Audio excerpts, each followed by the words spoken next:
సుప్రీంకోర్టులో writ petition దాఖలు చేశారు ఎమ్మెల్సీ కవిత. ఈడీ రిమాండ్ను రద్దు చేయాలని, ఈడీ కస్టడీ నుంచి విడుదల చేయాలని పిటిషన్ వేశారు. మరోవైపు కవితను కలిసేందుకు ఈడీ ఆఫీస్కు వెళ్లారు కేటీఆర్, అడ్వకేట్ మోహిత్ రావు.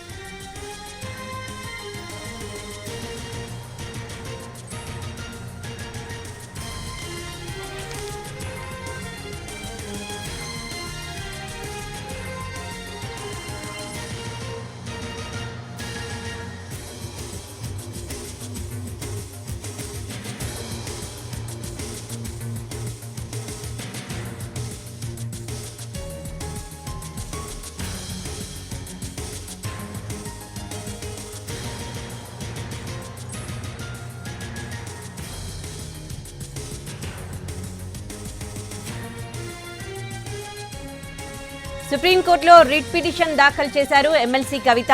ఈడీ రిమాండ్ను రద్దు చేయాలని, ఈడీ కస్టడీ నుంచి విడుదల చేయాలని పిటిషన్ వేశారు. మరోవైపు కవితను కలిసేందుకు ఈడీ ఆఫీస్కు వెళ్లారు కేటీఆర్, అడ్వకేట్ మోహిత్ రావు.